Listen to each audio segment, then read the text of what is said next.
I got a lot of information to give you guys.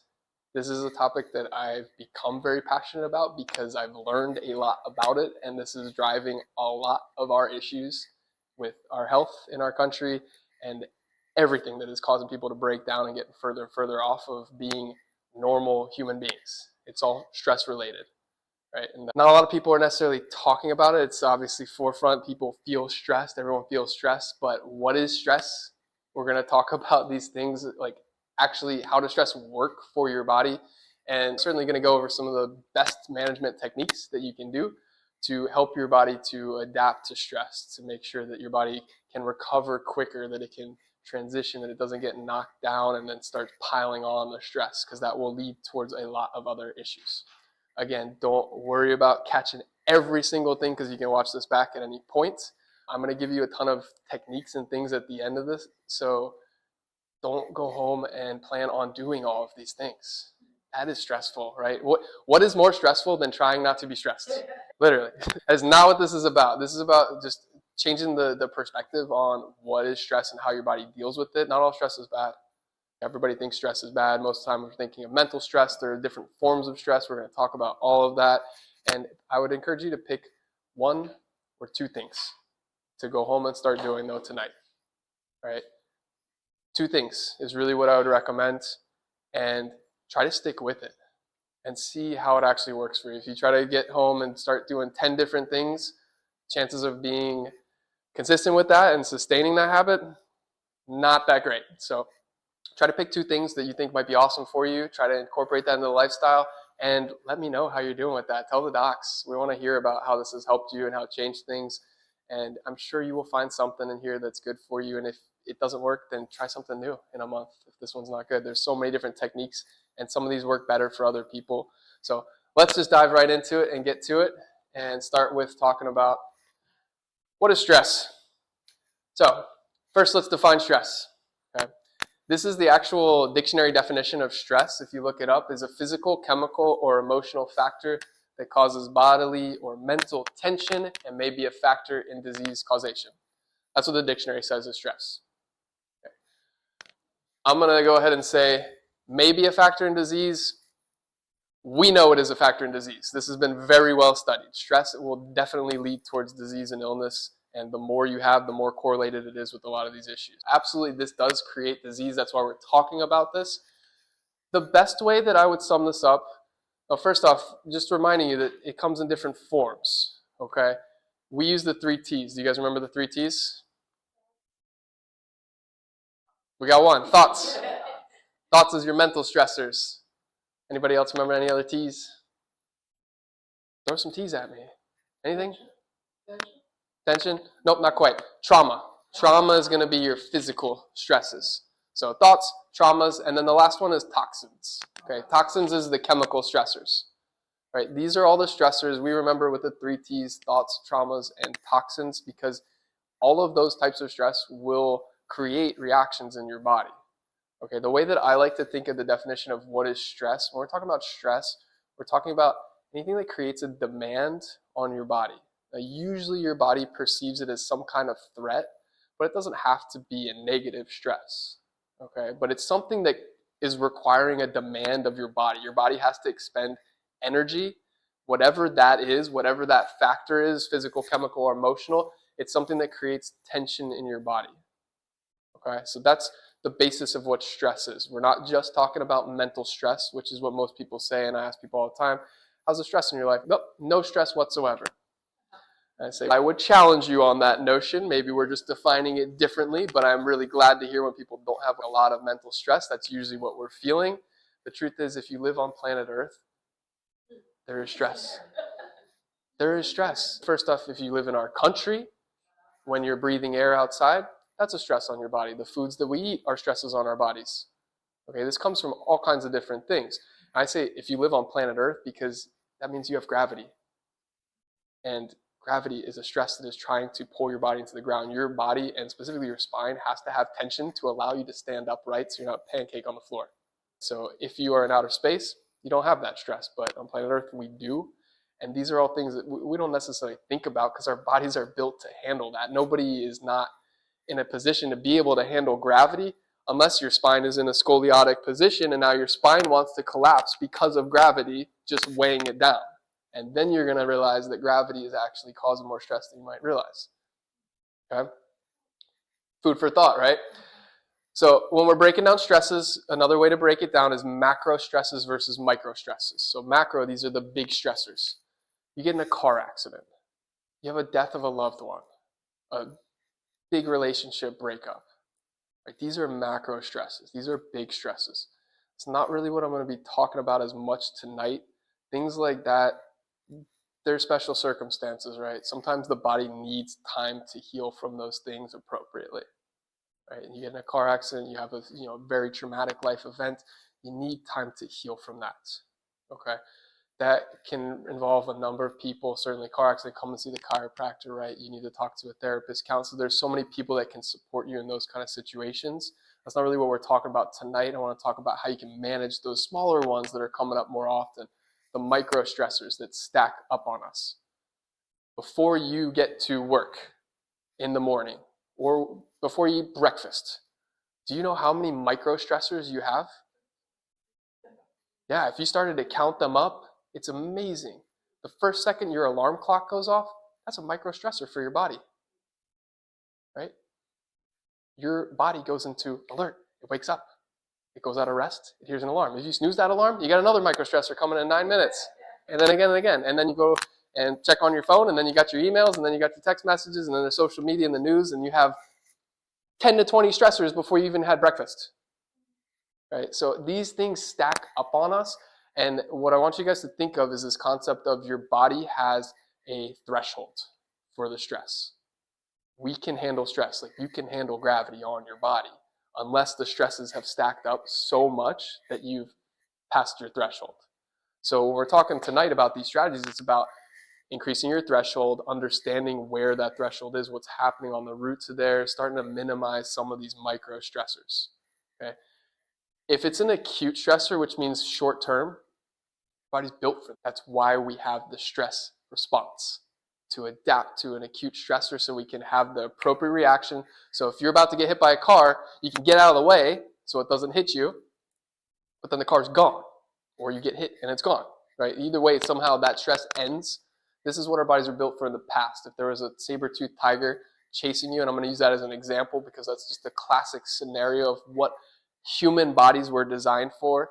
If there's a saber-toothed tiger, you got to get away. Your body needs to be more active, elevated, more energy, more blood, more oxygen so that you can get home.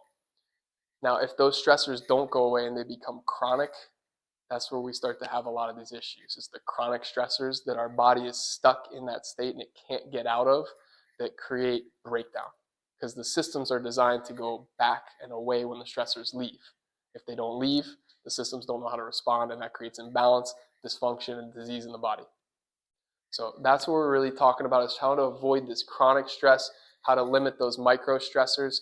In a healthy dose, stress can be positive. It's called eustress. Have you guys ever heard of this? Eustress versus distress. Distress is negative. Eustress is positive. What's an example of eustress? If you're working out, you're creating a demand on your body. That's what exercise is, so that your body then the next time you go and do that exercise is more prepared for that. It's a positive stress making you stronger, more resilient. It's great. Me doing this class right now, I had a positive amount of stress coming into this. I wanted to do a great talk for you guys. I want to make sure I had a great presentation. Keeps me sharp, keeps me focused. I'm alert here, and I'm really present with you guys. If that was to pile up on me and I let that overwhelm me, then I'm paralyzed and I can't talk to you guys. That's the difference between positive stress and then being too much for you. It's creating a different reaction through the body. That's what stress is. Make sense? Cool. What happens when you feel stress? How does your body react? What is actually happening? Heart might start palpitating. Yeah, any other things that you guys think of that come to mind as a stress response? What does your body do? Your stomach hurts, right? Yeah.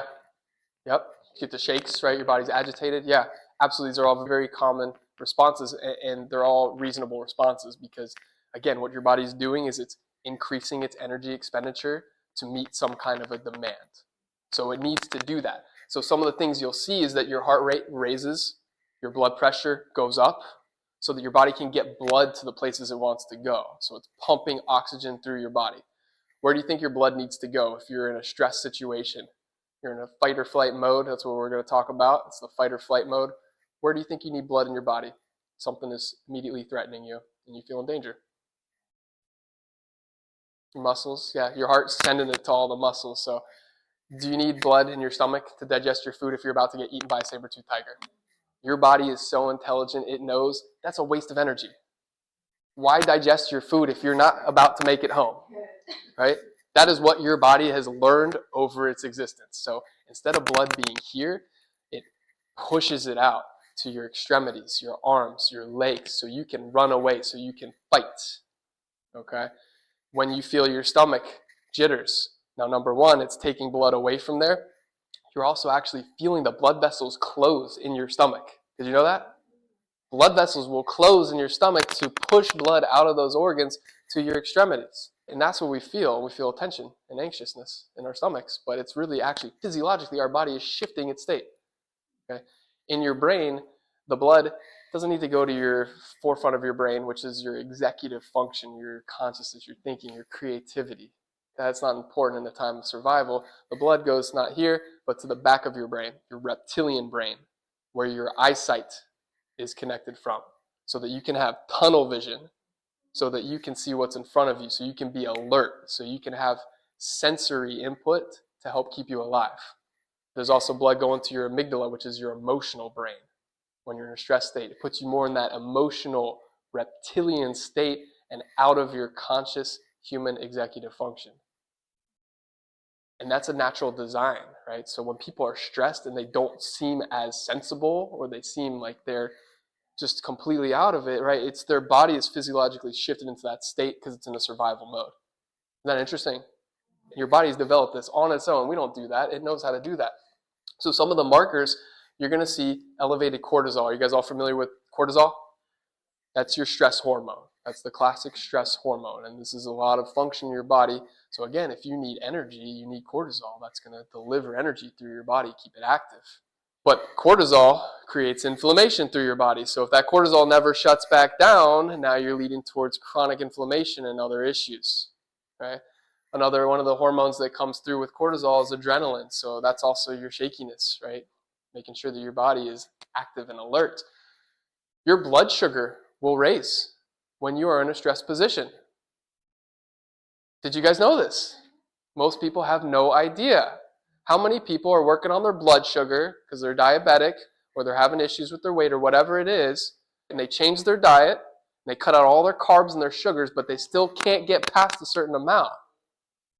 This is often the issue. They're in a stress state. Their body is still in a chronic state of stress and inflammation, and so it's driving sugar throughout it so that there can be energy for the brain to work, so that the body has sugar available because that's its energy source. So stress will keep sugar flowing through your body. It's also going to increase clotting factors. This actually leads towards clots and issues with thrombosis, which can lead to stroke. So that is also an intelligent factor. It might not seem like, why would I want my body to clot more? But if you get bit by that saber-toothed tiger, you're going to want to clot so that doesn't bleed out. Right? So again, that's another intelligent factor. Your body has built all of these adaptations to make sure you stay alive in a stress threat, in a dangerous situation. Right? And we already talked about this, but you're not worried about your digestion at that time. You're worried about survival. Right? So all of these shifts, they're intelligent in an acute situation.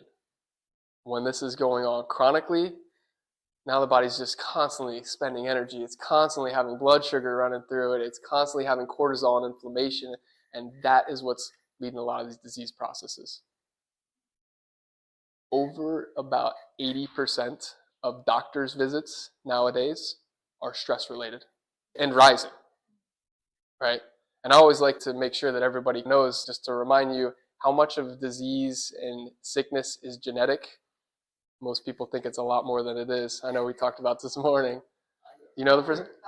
Yeah, less than 5% is just genetically related, right? We were talking this morning about there's no gene for cancer. There are genes that predispose you to cancer, but genes don't cause cancer. Stress turns on the gene to express that. So stress is the trigger for all of these things.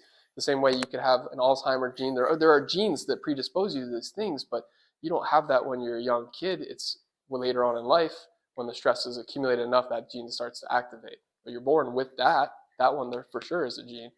So this is what activates all of these issues.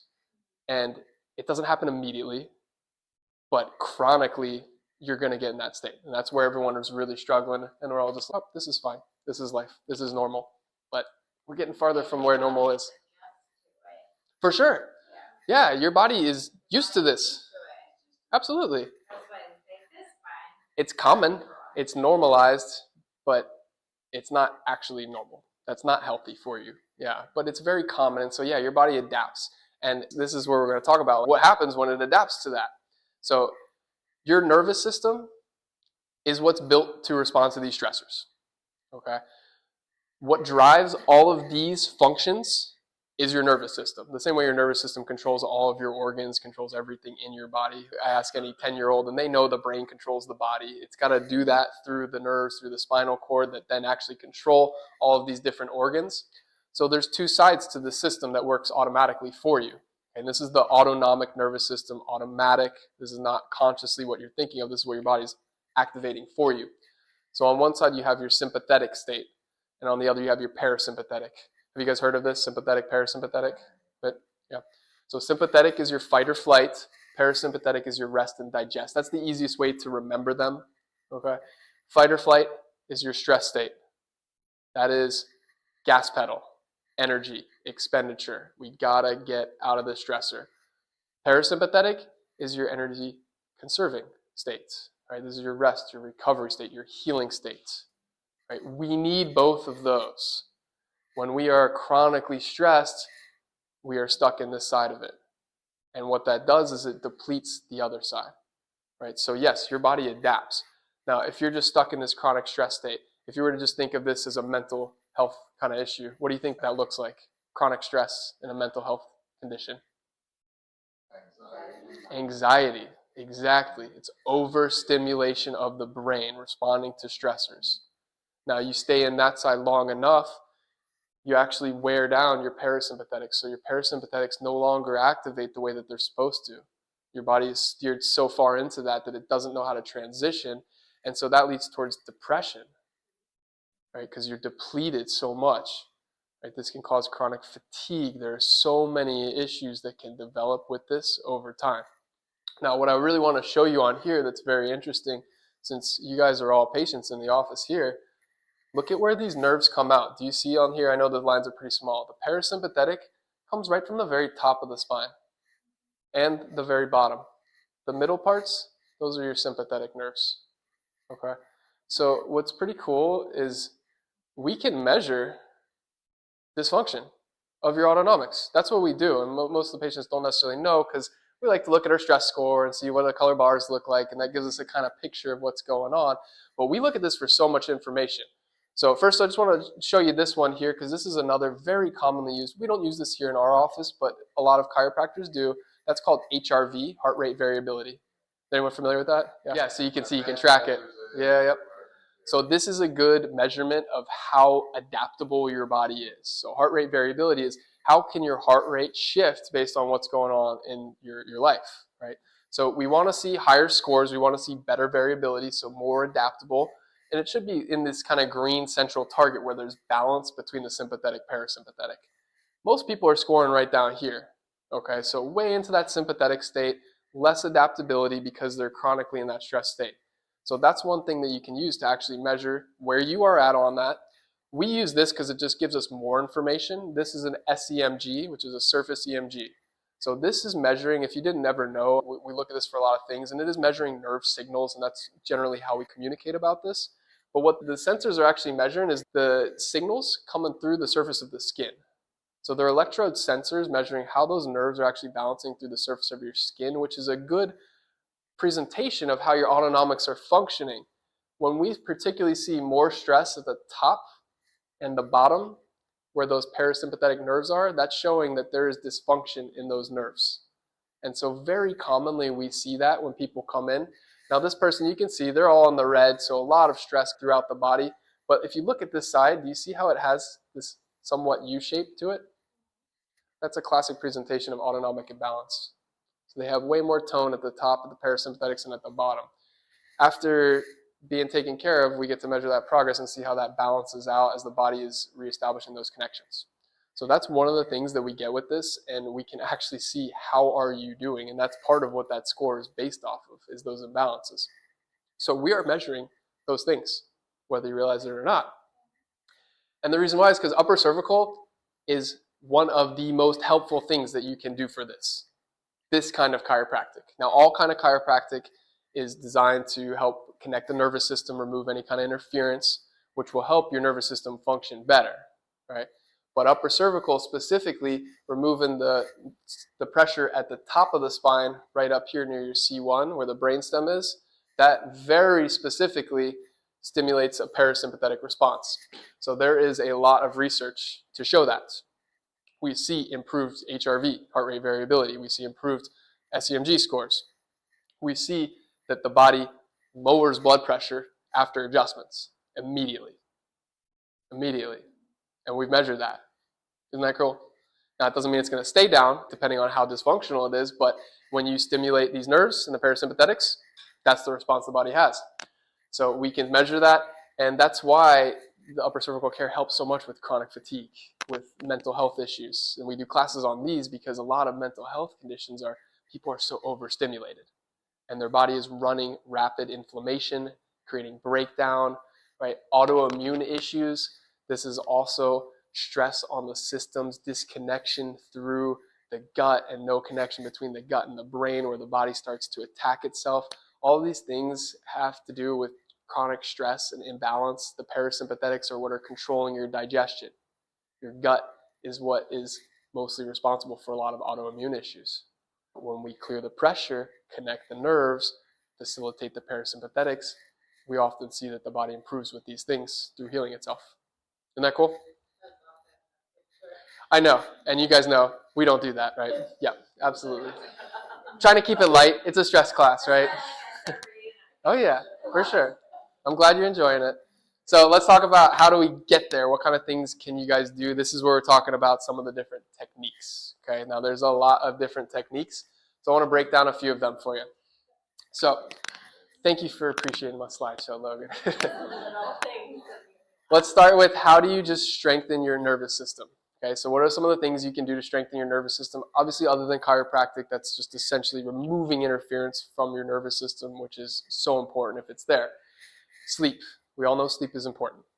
Sleep is when your body is shifting into that parasympathetic state. That's when your brain is cleaning its waste out. That's when your body is healing and repairing itself. If you are not sleeping, your cortisol levels will go up, right? Your body will be in a more stressed position, more reactive. And what's cool about sleep is it's the one function your body can force you to do. Your body cannot force you to eat. It cannot force you to drink, but it will shut you down and put you to sleep if you're not getting it. This has happened to Dr. Brown, if you didn't know, when he used to have chronic fatigue, driving behind the wheel, that his body shut his systems down. And he woke up in a hospital, and that's why he does chiropractic, and that's why we're all here, because of that happening. If you guys are having any issues with sleep, and I was going to say, watch the sleep workshop that we did. That video is on YouTube as well. That is all the best strategies and to understand like how your body needs sleep. Right? During the day, cortisol levels are active. At night, they go down. That's when melatonin comes up. Those are inversely related. So that's something I talk about in the sleep workshop. If you're chronically stuck in that cortisol state, your body doesn't produce melatonin as well. So it's more difficult to sleep. And it's just a negative feedback. Yeah, so sun is helpful. That's more on this topic of sleep, which I'm not going to go too into depth with each of these because there's so much. We do classes on all this. Diet is a whole class to itself. Yeah, all these things we could go into a lot of details, but just understanding like why this is important. And you're right, your brain is healing and repairing itself when you sleep. This is when you actually consolidate your memory. If you know anybody who's having memory issues, sleep is the first thing they need to be doing. Exactly. But again, if your body's in that stress state, it's harder for it to get there. It's a bit of a negative feedback cycle, right? So we got to break that, and that's why you got to find the ones that are going to work and help you the most. Diet, again, we could talk about diet for an entire class, probably 10 classes on this. what's important to understand is, yeah, you're building your nervous system out of the things that you eat and take into your body, right? So what is the strength of those things? Okay. Particularly one of the most important things is omega-3s. That is what your brain is primarily made out of, the fats that your brain needs. That's what protects the blood-brain barrier. Most people are very deficient in that. So I wanted to throw that one on there specifically because most people are not getting it, but there's other nutrients that just are very lacking in our diet, and most people should really take some kind of a multivitamin or something like that. If you have questions on diet and stuff, come and talk to us, because like I said, we could talk about that for hours on end, and we can try to identify more specific issues. But just understanding what are you eating could be also elevating blood sugar, it could be stressing your body, it puts metabolic stress onto your body. So diet is an important factor of it. Nature and grounding, this is a great practice. So just being outside in nature has been shown to reduce cortisol levels. It promotes relaxation, inflammation, exactly, and cortisol and inflammation are typically tied together. So nature, grounding, puts your feet on the ground. This is just, again, just reconnecting to what people are supposed to do. There's a lot of science behind that. I'm not going to go into details, but just knowing those are things that can really reconnect you and are very helpful. Relationships and physical touch. Relationships has been studied to be the number one determinant of how long and healthy your life is going to be. Did you know that? Yeah. Yeah, there's probably lots of caveats with that, sure. But it's relationships. And so we're talking about stress and what they've theorized, because they haven't quite studied and proven like why that is. It's a correlation to the strength and quality of relationships, and it's quality of relationships too, let's be honest. But that is what's determined your health span. Their theory is because you can share stresses.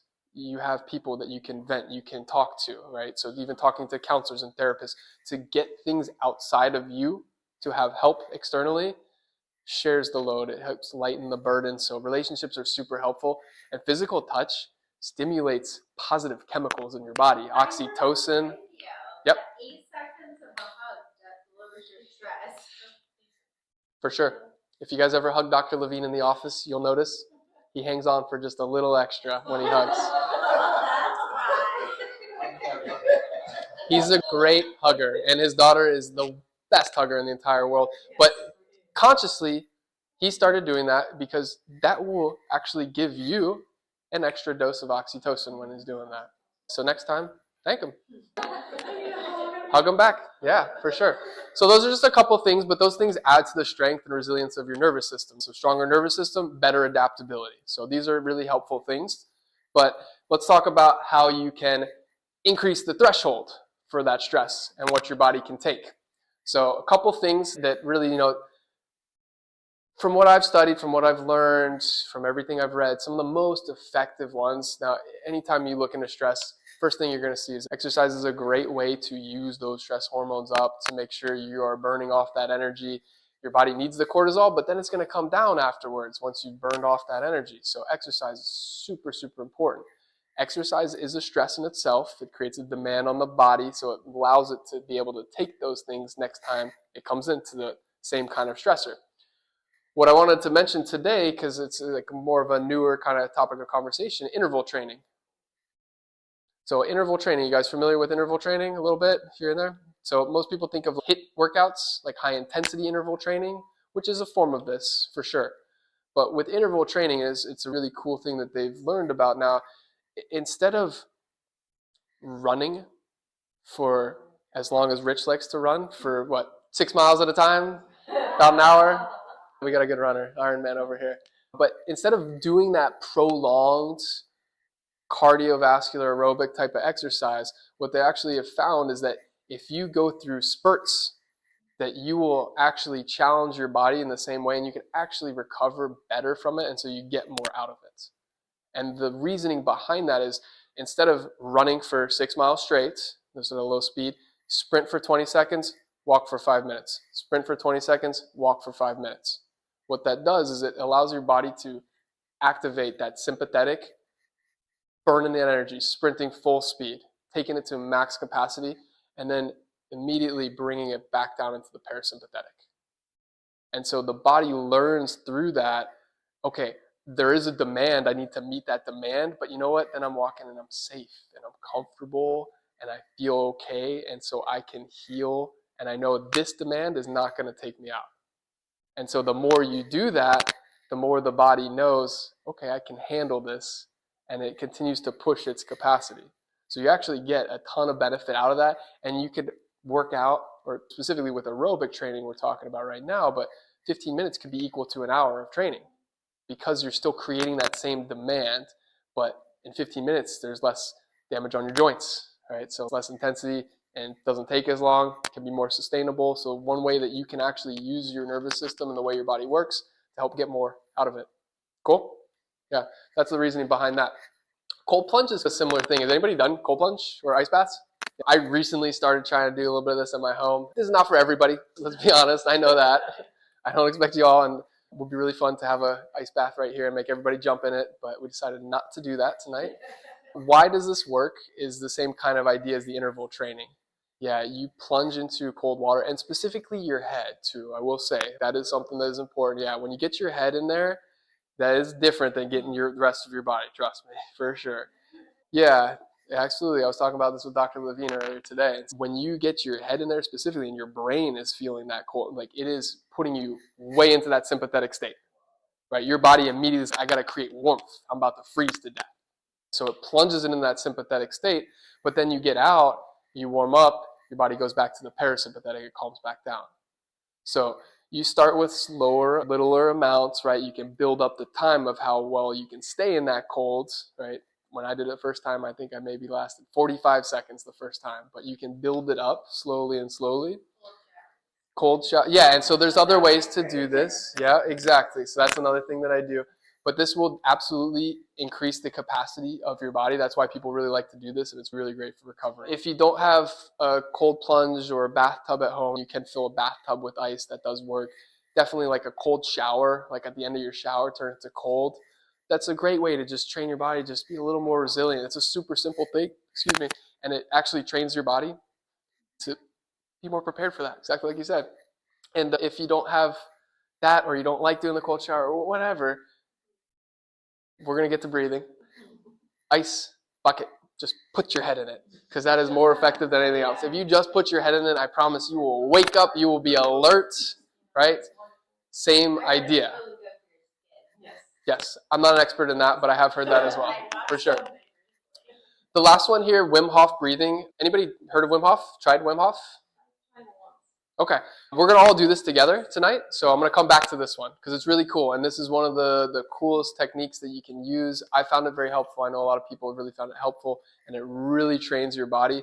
I'll walk you through it, but essentially with this breathing technique, it's a way of almost hyperventilating your body, so it's not getting as much oxygen. You take these very quick breaths, and then you let it all out, and you hold it. And so it's, again, testing your body to go from feeling like hyperventilated in a sympathetic state to just relaxed. And as you keep working on that, your body learns how to do that for longer periods of time. It learns how to hold that, to sustain it. The guy who invented this, his name is Wim Hof. I can't remember if he's Danish or Dutch. He's somewhere from over in Europe. Yeah, he has like the world records for longest time running barefoot on ice. He like ran like a half marathon barefoot on Antarctica or something crazy. This guy has done incredible superhuman things, but he credits this breathing technique to why he's been able to do it. He can hold his breath for longer than anyone in ice water underneath solid ice because he's trained himself in his body. But very cool. We'll walk through this because it's really cool to do together and see if you like it. It's a great technique you can do every morning, and you'll notice a benefit, without a doubt. Last kind of thing to go over is how do you train the parasympathetic side of it, right? So we talk about how do you stress the sympathetics. How do you make sure that you are constantly really activating those parasympathetics? So meditation, right? You probably all would expect to hear something about meditation in a stress management talk. Meditation is training your body to go into a parasympathetic state. It's exactly what it is, right? There's various forms of meditations, all kinds, that some work better for others. Visualization, there's transcendental meditation. There's all kinds of different ones that you can find maybe what works best. But in any of those situations and with mindfulness, it's bringing attention to your body. It's really connecting yourself. So it's really turning inward, which means turning everything off out. Turning everything outside off. I think I said that backwards. You guys are with me. But that's the idea. It's silencing the stimulation. because we're talking about those micro stressors. If your phone's in your pocket, stressing you out, just being in your pocket because your brain knows it's there, right? So taking some time, and for some people, maybe it's just quiet, just to have quiet. And taking a little bit of time for quiet, to be disconnected, can go a long way, because we are just constantly stimulated. When we think we're resting, we're in front of the TV. And it might feel relaxing, but your brain is absorbing all of this at the same time, right? So it doesn't have the chance to actually shut itself off. So having some quiet time, meditation, it really can very much help you. Another practice that people really love is journaling. Journaling is a way similar to like relationships, getting things out, right? So writing it down, right? Once you write things down, they usually don't seem as world ending as they do when they're inside your head, right? Once you put it on a paper and you can see like what you're actually talking about and looking at, it's completely different. Like the same way we talk to someone else versus ourselves in a stressful situation, right? Put it on paper, you'll get to see it. And gratitude is an amazing practice, something I've been really trying to get more into, because you can't feel stressed when you are trying to express gratitude. When you are feeling gratitude, genuinely feeling gratitude in your body, you are taking it out of a stress state. It cannot be hypervigilant. It has to be relaxed in that state. So it's one of the quickest ways, and it's a really great technique for reframing. CBT, if you guys don't know, that's cognitive behavioral therapy. So that's one of the most effective types of like psychological therapies that exists. Has to do with really reframing how you look at things. So finding like problem solving. So different things like that can cue you when you have a stressful situation to redirect that and think of it in a different way. I like to think of things not as a stressor, but a challenge in a way, because when you're doing something you don't want to do, your brain is growing. You're testing your willpower. You are strengthening yourself. And so that's a way that I've found can actually reframe things when I don't want to do them. Run to them. You're going to get stronger from it. So reframing is really helpful. And breathing, you said it, breathing. Breathing is one of the best, easiest ways to shift your state. So there's different breathing techniques that you can use. We're going to all try the Wim Hof in a second, because I'll show you guys through that. But there's some simple ones as well. People like different versions of this, whatever really fits for you. One of the simplest ones is called 4-7-8 breathing. Yep, so you breathe in for a count of 4. In, 1, 2, 3, 4. Hold for 7. 1, 2, 3, 4, 5, 6, 7. And out for 8. Slow exhale. 3, 4, 5, 6, 7, 8. In for 4. Hold for 7. Out for 8. That extended exhale in particular will slow your heart rate down. It activates the parasympathetic side. You're getting carbon dioxide out of the body. Very helpful, quick way to shift your state. So you can do 4-7-8 is one type of that. Box breathing is another type that people really like to do. With box breathing, you imagine that there's a box in front of you. So you breathe in for 4, hold for 4, out for 4, hold for 4, in, hold, out, hold, in, same. So that's box breathing. So sometimes the visual can help also calm the body. But those are some of the quickest ways to shift your state. If you feel like you're in a hyperactive state, right? Breathing, deep exhale, breathe. And this is a great thing for teachers to do with their students to really help calm them down instead of just lashing back out. It's, hey, why don't we take some deep breaths? Right? Very helpful. That's how we can all be like that cat. Wim Hof. Okay. This is super fun. I know people that do this every single day and they really see a lot of benefit from it. So I wanted to walk you guys through it because not everybody knows about it. First thing, whenever you're doing any of these things, be comfortable. Right? If you're not comfortable, your body is not going to be relaxed. It's not going to be able to get into that parasympathetic. So find the comfortable position, whatever you're doing. If you're at home, you can lay on the ground, just keeping your spine open and elongated. If you're hunched, you cannot breathe in as deep as if you're standing up. If you don't believe me, try that right now. Slouch, take a breath, sit up, take a deep breath. Totally different. Okay? Make sure you're in a good, comfortable position. Another thing I like to teach people is make sure you're breathing in through your diaphragm. A lot of people don't breathe correctly, and so they try to use their lungs. Your diaphragm should extend before your lungs do. Okay, you should be pulling air down into your belly. So that's the feeling of it, is making sure that air goes all the way deep into your gut. The diaphragm is what actually pulls the air into your lungs, so it shouldn't be the opposite way. Okay, so just a couple things about how to actually breathe helpfully. Once you're in the comfortable position, the way this starts, you do about 30 seconds or 30 deep breaths. You're going in and out. You're not taking any rest between it. Exactly. It's a deep breath in, all the way in, and then immediately just let it out. So you're not forcing it out. It's okay. Quick breaths, as if you're hyperventilating. That's how you start with this. Okay, I'm going to train you, and then we'll all go through this all together. So you're doing that one after another. Okay, you can do in or out. Or sorry, in through either your nose or your mouth, but out through your mouth. Okay, different breathing techniques. There's different takes on that. So going through your nose usually helps to calm the body. This one is about getting carbon dioxide out quick. That's why you do it through your mouth. I had somebody ask me that, and so that's why sometimes there's different techniques. You can do in through your nose or mouth, whatever's more comfortable, but out through your mouth. After we take that last one at around 30 seconds, the last breath, you let it all the way out, and you hold. So you're and you hold it as long as you can until you need to take a breath. You take a deep breath in and let it all the way out, and you repeat. Okay? With those quick breaths, you're putting your body into a deoxygenated state. You get that one last exhale, so you have to teach your body to be able to hold that and deal with that. Right? So the more you do it, the easier it does become. Let's go ahead and try it all together if you guys are all down. If anybody has any issues with dizziness or anything, make sure you're seated very well. Of course, I don't want anyone to pass out. We're going to go ahead and I'll time everybody. Again, just to remind you, the way we start is quick breaths. Then I'll say, all right, and we're going to let that out for the last one. Let it out. Hold as long as you can before you breathe back in and out, and then we repeat again. Okay? So, everybody ready? And let's start our deep breaths.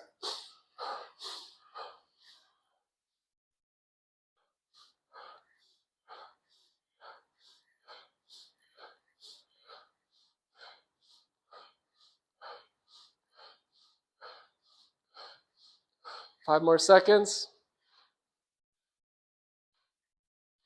All right, and the last one, we're going to let it out and hold as long as you can until you need to breathe back in, and then take a big deep gulp once you need to.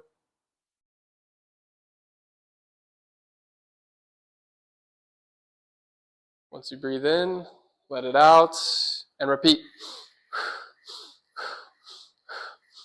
We're going to do 2 more rounds. Keep going.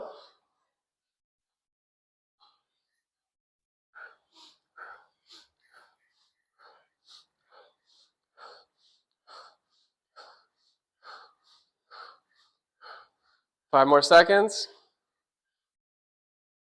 And let it all out. Hold as long as you can. Breathe in when you need to, and then let it out.